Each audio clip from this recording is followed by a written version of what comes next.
مادي سیزونو ضرورت او اهمیت شته دی او د روحاني سیزونو اهمیت او ضرورت شته دی. بعضې سیز داسې چې دا په خپل مزاج کې خالصه مادي سیز وي او بعضې سیز داسې وي چې دا په خپل مزاج کې خالصه روحاني سیز وي. دا عالم یو داسې سیز دی چې دا روحانیم دی او دا مادیم دی. دته الله رب العزت وجود هم ورکړی دی او د علم دا دولت چې ورته نصیب کړو دا روحاني دولت دی. د دې دوانو اجتماع د په ذات کې موجوده ده، یعنی د دنه انسانانو ته مادي فائدې میلاویږي او د دنه انسانانو ته په اصل ماحول کې روحاني فائدې میلاویږي او د وجود د روحاني او د مادي فائدو اجتماع ده. دا دوانه سیزونه په هغې کې راغونډ شوي دي. ما عرض وکړو چې د یو سیز اهمیت او حیثیت دا د ضرورت په بنیاد باندې دنیا ته مخې ته راځي. د ډاکټر هم معاشرې ته ضرورت دی، خو یاد ساتئ ډاکټر د هغه خلکو ضرورت وي چې څوک بیماري او څوک رنځوري او چاته رنګ بیمارۍ لګېدلې وي، نو دا ډاکټر په معاشره کې ډېر د عزت والا پیشه ده او دا د انسان خیر پیشه او د دوکي انسانیت د خیر او د فلاح دپاره د خپل یو کردار او رول ادا کوي. نو دا د انسانانو خیرخوا دي، لیکن یاد ساتئ د ضرورت په سماج کې محدود ضرورت دی او د اهمیت په دې اعتبار سره دا محدود اهمیت دی ولی د معاشرې د یوې خاص طبقې دپاره خدمات دي او هغه طبقه چې کوم ده نو هغه بیماران دي. انجینیر د معاشرې ضرورت دی، خدام دی او هغې معاشرې د هغه پورشن د هغې حصې ضرورت دی چې کم خلک تعمیرات کوي او مختلف بلډینګونه جوړوي، لارې جوړوي، پلونه جوړوي. نو دا چند کسان وي په سماج کې، هغه ته به د انجینیر ضرورت راځي او په معاشره کې د ضرورت هم محدود دی. وکیل دا د معاشرې دپاره یو ضرورت نن سبا کې ګرځېدلی دی. نو وکیل د هغه چا ضرورت دی چې څوک مقدمه بازي او په نورو الفاظو کې جګړماري او په پردو سیزونو باندې قبضه کوي، نو هغه ته به د وکیل ضرورت دی.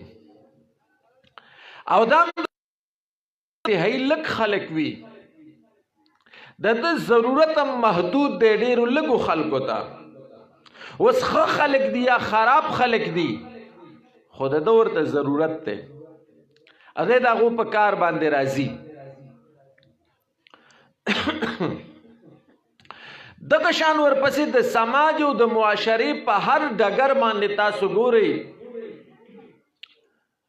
چې د یو سړي په معاشرې او سماج ته ضرورت دی، لیکن د هغه ضرورت به همګیر نه وي. همګیر مطلب دا چې دا به د ټولو خلکو ضرورت نه وي. او بیا ستاسو خدمت کې عرض کوم که دا ضرورت د ټولو خلکو هم شي، خو په یو ټایم باندې شي، یو وخت په یو قلیل مدت لوي. لکه زه یو کال مقدمه بازي کوم، نو زما به وکیل ته د یو کال دپاره ضرورت وي. که زه ډاکټر ته ځم نو زه به چېرته په کال دوه کې یو پیره ډاکټر له ځم، نو د ډاکټر ته زموږ د ټولو ضرورت راځي، لیکن دا په ژوند کې ډېر لږ وخت دپاره راځي. دغه شانته کې تقریبا څومره چې شعبې دي او څونه چې پیشې دي، د دې ماهرینو ته زموږ ضرورت به راځي، لیکن به د یو ډېر قلیل مدت دپاره به راځي. دا عالم زموږ د دې سماج او د دې معاشرې د ټولو نه اهمه طبقه ده، ولې چې د دې ضرورت هر چاته دی. ماشومانو ته ضرورت، هلکانو ته ضرورت، سړو ته ضرورت، بوډاګانو ته ضرورت، جینکو ته ضرورت، ښځو ته ضرورت او بوډایګانو ته ضرورت. دې ټولو ته د عالم ضرورت دی. د دې وجې نه د عالم اهمیت او د عالم حیثیت چې موږ واضحه کوو، نو موږ د ده د ضرورت په بنیاد باندې واضحه کوو. دا د مسلمان معاشرې د هر مسلمان ضرورت دی. او څنګه تاسو ته مولانا صاحب وختي وفرمایل چې په دارالاسلام کې جهل دا عذر په علاقه او ستا په معاشره کې پیدا کړی دی، د هر چا ضرورت په دې بنیاد ګرځېدلی دی چې کومه مسله مخې ته راځي نو دنه به تپوس کوي. نو د عالم ضرورت دا همگیر دی، هر انسان ته او هر سماج ته، هر معاشرې ته او د ژوند په هر طبقه کې او د ژوند په هر شعبه کې د عالم د رهنمایي ضرورت دی. نو چې د ده ضرورت همگیر شو نو د ده اهمیت هم همگیر دی. لکه د ایمان او د اسلام موږ وایو چې دا د ژوند په هر لمحه او په هر ډګر باندې زموږ رهنمایي کوي، نو د اسلام په خپل مجسم شکل کې دنیا ته نه دی راغلی. تاسو که په مجسم شکل کې اسلام ګورئ نو علماو ته به ګورئ. علما موجود وي په معاشره کې او هغه زمونږ او ستاسو د ژوند په هر لمحه باندې رهنمایي کوي، نو دا د دې معاشرې د ټولو نه اهم حیثیت والا خلک دی. ولې چې د دوی ضرورت همگیر دی. او یاد ساتئ کله چې ضرورت ختم شي نو هغه څیز به خپل وجود هم برقرار نه ساتي. ګوره یاد ساتئ موږ تاسو ټولو ته د اوبو د څښلو ضرورت دی د تندې ختمېدو دپاره. او اولنی انسان حضرت سیدنا ابو البشر حضرت آدم علیه السلام ته هم د تندې د ختمېدو دپاره د اوبو ضرورت و. اوس د اوبو دا ضرورت که چرې ختم شوی وی نو د الله د نیچر د دې کائنات خپل یو د مزاج دی، د فطرت قانون دا دی چې د کوم څیز ضرورت ختم شي د هغه څیز وجود ختمیږي. د کوم څیز چې ضرورت ختم شي د هغه څیز وجود ختمیږي. او تاسو سوچ کوئ څومره چې د علماو ضرورت سیوا کیږي هغومره الله رب العزت د معاشرې ته په وافر مقدار کې علما ورکوي. لکه تاسو د نن نه یو 30 کاله مشران ناسې 40 کاله مخکې سوچ وکئ په ایمان وای دا علما او دا حافظان او دا قاریان په دې تعداد کې وو لکه په کم تعداد کې چې اوس دي. ګوره د کوم څیز چې ضرورت سیوا کیږي د الله قانون دا دی چې په وافر مقدار کې تا ته درکوي او بیا دله مفت هم درکوي. مولانا علی رحیم صاحب سبقونه کوم ځای کې وویله او دا د نن تاسو ټول راغونډ شوي دي درته مفت درکوي. دا د الله قانون دی چې د کوم څیز مخلوق ته ضرورت ډېري نو الله یې مفت هم ورکوي، په وافر مقدار کې هم پیدا کوي، د چا په قبضه کنټرول کې نه ورکوي. سبق په حقانیه کې وي تاسو ته تیار عالم درته درکه، خو عرض مې دا کو چې د ضرورت همگیر دی او د اهمیت هم په دې وجه باندې د تمامو انسانانو دپاره دی. او موږ بل هم یو خبره جي کوو د عالم اجتماعي اساسه ده د قوم، څنګه چې د ایمان او د اسلام اجتماعي اساسه ده د تمام امت. نو دا یاد ساتئ چې عالم دا د امت اجتماعي اساسه ده، دا د یوې خاص طبقې نه دی ملکیت. که د پاټو په اعتبار شي نو عالم د جمعیت علما ملکیت نه دی، او که څوک پې خفه کېږي او که خوشحالیږي ما دا خبره وکړه. دا د جماعت اسلامی ملکیت هم نه دی، دا د پیپلز پارټۍ هم نه دی، دا د تحریک انصاف هم نه دی، دا د مسلم لیگ هم نه دی، دا د پیپلز پارټۍ هم نه دی. دا د تمام امت مسلمه د تمام اسلامی معاشرې ملکیت ته اجتماعي اساسه ده. د دې وجې نه د کردار هم اجتماعي دی. او د کردار اجتماعي ولې دی؟ دا خبره کول ډېر آسان دي چې د عالم صاحب موږ له مونځ راکوي او مونږ له بچو ته سبق ښیي او زموږ له جنازې کوي او موږ له نیکهونه تړي. دا مجلس زما په سمجھ کې نه راځي ستاسو د طرف نه. او بعضې دا مو وایي بس وایي دی خو صرف په دقې باندې پوهېږي. نو زما دا خبرې په سمجھ کې نه راځي او نه زه دې ته د عالم خدمت وایم. دا تاسو د علماو د خدماتو خدای خبر شي چې چا دله دا خبره په ذهن کې اچولې ده چې دی موږ ته مونځ کوي او زموږ بچو ته سبق ښیي. کله چې دا خبره په معاشره کې کیږي نو تاسو دا علما ځان له یو طبقه یو بیل مخلوق بیا ګرځوئ، یو بیل مخلوق یې ګرځوئ. دا بیل مخلوق نه دی، د کردار بل دی، جدا کردار دی. د تمام اهم سرګرمۍ که تاسو ته د امامت په نظر ګورئ، که تاسو د بچو د تعلیم او تربیت په نظر ګورئ، یو پهلو خدا ده چې تاسو ظاهري مونږ ته وایي چې دی مونږ ته مونځ کوي، لیکن یو د دې اهم او سماجي پهلو ده. او زه یوه دعوه کوم، زه دعوه دا کوم سم چې زمونږ د دې معاشرې د اجتماعیت او د اتفاق او د یکجهتۍ اصل علامت چې دی او اصل بنیاد دی، نو د عالم فراهم کوي. مثال به درته درکم، ستاسو د علاقه کې د کلي کې به 20 قسمه قومونو والا خلک وي، بیا به د خلکو په منځ کې آپس کې اختلافات وي. زه مثال در کوم، حقیقت به داسې نه وي، خپل منځ کې به تعصبات وي، بدنیتۍ به هم د خلکو وي، یو سړی به د بل اهمیت او حیثیت هم نه تسلیموي. که ته یو سړی جرګې ته راوغواړې، هغه هغه پلاني سره زما نه لګي، زه د جرګې ته نه درځم. دا څه ده چې که نه ده، زه تاسو نه جي تپوس کوم، تقریر نه کوم. تقریرونه دغه وګورئ چې شوي دي، تقریرونه دغه چې وشو. که یو سړی جرګې ته راوغواړي، هغه بل نه راځي، او څه وایي، وایي دی کې هغه پلانې زما مخالف ناست سره زما نه لګي. دا څه ده چې که نه ده. ایون تر دې چې په یو درستخان باندې ته نشي کېنولی، حتی چې حجرې ته راشي چې یو سړی په یوه کمره کې ناست وي، نو هغه بل هلته نه ورځي. دا چې د چا په منځ کې اختلافات دي، تعصبات دي، قومي، د پارټو، سیاسي، مختلف نوعیت والا نه کیني یو بل سره. او تاسو وایئ چې مولوي صاحب موږ له مونځ راکوي جومات کې، و دا خو اسانه خبره شو، دې ځای ودرېږئ. خو راځئ د دې یو بل سماجي پهلو ده، او هغه ګورو. ما تاسو ته عرض وکړو چې دا د دې معاشرې د اتفاق او د اتحاد او د یووالي او د یکجهتۍ علامت دی. نو څنګه دی؟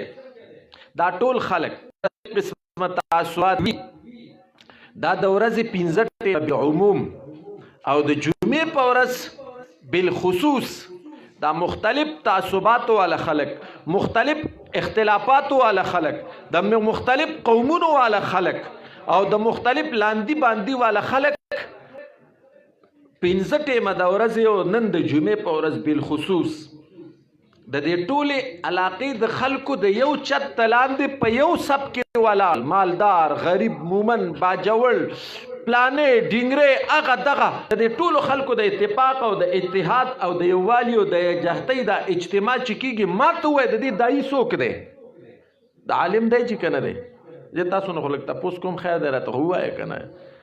مولوي صاحب به درله اکرام هم کړي، خیر دی، زه اوزم خبره راغونډوم. تاسو ولې وایئ چې دی له مونځ ورځي او دی مونږ ته مونځ کوي؟ تاسو دا ولې نه وایئ چې دا زمونږ د اتفاق او د اتحاد او د یووالي د اجتماع چې کېږي، د دې دایي څوک دی؟ دا خو سماجي پهلو ده، دا ولې نه رامخې ته کوئ د دې علماو؟ که نه صرف دا به مونږ له مونځ راکوي او دی په دغې پوهېږي؟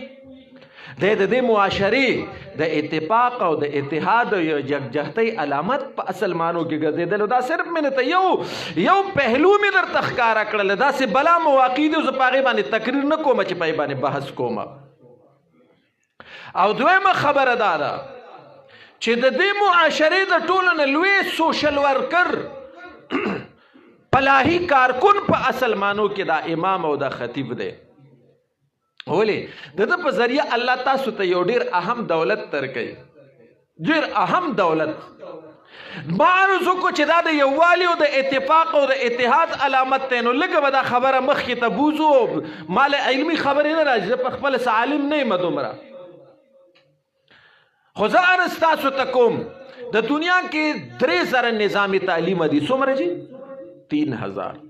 دا 2999 نظام تعلیمونه داسې دي چې دا یا اقوام متحده سپورټ کوي، یا د دنیا مختلف NGOs سپورټ کوي، یا د دنیا مختلف حکومتونه سپورټ کوي، یا مختلف ټرسټونه او مختلف سوسایټۍ سپورټ کوي.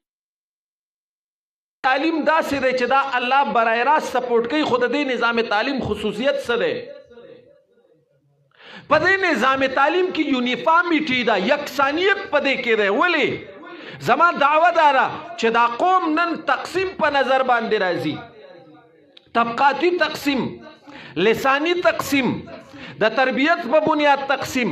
د نواب زوی به یو نظام تعلیم کې سبق وای د خان هغه به بل ځای کې وای د تاجر هغه به بل ځای کې وای د زمیندار هغه به بل ځای کې وای د غریب هغه به بل ځای کې سبق وای د ایم پی ای هغه به بل ځای وي د پرایم منسٹر هغه به بل ځای وي د بیروکریټس هغه به بل ځای وي بیا به د دوی مالی لیول مختلف وي یو به 1 لک روپۍ میاش ورکوي بل به 10,000 ورکوي بل به 1,000 روپۍ میاش ورکوي بل به په سرکاري سکول کې سبق وای یو له به یو نظام تعلیم وي د یو د تربیت طریقې کار به یو ځای وي د یو د تربیت طریقې کار به د بل د طرف نه د چا بنیاد او اساس به یوي د چا هغه به بلي ما ته وایه دا قوم لګیا دی تقسیمیږي نه د تقسیم در تقسیم مرحلې نه تیریږي او دیو چې کوم نظام تعلیم کې سبق ویلې که یو سړی د نواب زوی دی که یو سړی د خان زوی دی که د غریب زوی دی که د افسر زوی دی که د فوجي زوی دی که د زمیندار زوی دی که د مزدور او د کسان زوی دی د یو چت لاندې په یو قسمه لباس کې یو کتاب ورته پروت دی او یو استاذ لګیا دی ټولو باندې یو شانته کې توجه مرکوز ده ما ته وایې دا د قوم د یووالي او د اتفاق او د اتحاد او د یکجهتۍ والا نظام تعلیم نه دی موږ قوم را یو کو قوم را یو کو چرته به یو عالم دا نه ویلي چې د فلانۍ پارټۍ والے سړی به ما پسې مونځ ته نه ودرېږي اختلاف رای به هم سیاسي وي او دی به په مختلف انداز کې په ده باندې ټکونه او تنقیدونه هم کوي د ده په استادانو به هم کوي د ده په جماعت به هم کوي خو د ده په تندي کې به چېرته چونډ نه راغلی چې دی ما پسې نه ودرېږي یا د ده بچی دې هم نه راځي ما ته دې په محراب کې نه کیني چې زه دته الف با تا سا ووایم دا د عملاً کردار دی د معاشرې دپاره خو تاسو عوام څه وایي بس دله جنازه ورځي او دله مونځ ورځي او دی وړو ته سبق ښه وایي دی په نور څه نه پوهېږي نو ما سره خو به وایي حساب کتاب به را سره کې ته خو چې مختلف خلک راغونډی چې میخه دې نه اعلان کړي ټول راغونډولی نه شي او زه د جمعې په ورځ د ټولو خلکو د اتفاق او د اتحاد اجتماع کومه ما ته دا زه د دې معاشرې جرړ یم بنیاد یم چې زه ناست یم په ما به خلک را غونډېږي زه د اتفاق او د اتحاد علامت یم نو تاسو د علماو کردار ته لږ په دې تناظر کې هم ګورئ که نه او داسې دي خیر الناس من ينفعون په کائنات کې چې الله څونه نعمتونه رالیږي د ټولو نه لوی نعمت د الله دا دین دی ایمان اسلام او قرآن دی الله د دې په ذریعه تاسو ته درکوي دا د کائنات د ټولو نه لوی خیر دی او د دې اصل مصداق بیا د علماء کرام حضرات ګرځېدلي دي به هر حال زه خبره راغونډومه دغومره کافي وه عرض مې محترمو دې پورې کوو چې موږ تاسو په معاشره کې د عالم د قاری د حافظ اصل مقام وپېژنو او دویمه خبره دا ده چې ټیک د بشري کمزورۍ به په موږ کې هم وي څه فرشتې او معصوم عن الخطا دنیا ته علما نه دي رالیږلي دا د انبیا علیه السلام جماعتو چې راغلی و لیکن کم از کم د دې کردار د عامو خلکو سره کمپیریزن موازنه کوئ بیا د هغې نه بعد چې کوم دی نو ګوته چوتول پکاري نو دا د دې معاشرې د ټولو نه لوی خیرخوا دي دا د سماج او د امت د ټولو نه لوی خیرخوا دي د دې قدر وپېژنئ یو وارې په تاسو باندې بیا اتمام حجت وشو تاسو کې یو عالم پیدا شه د مولانا یعقوب صاحب د بیان خلاصه دا وه چې استاسو دپاره عذر د الله په دربار کې ختم شو په خپل تمامو دینی امورو کې په انفرادي اجتماعي امورو کې د دوی نه رهنمایي اخلئ الله دې ما تاسو ټولو ته د عمل توفیق راکړي واخر دعوانا الحمدلله رب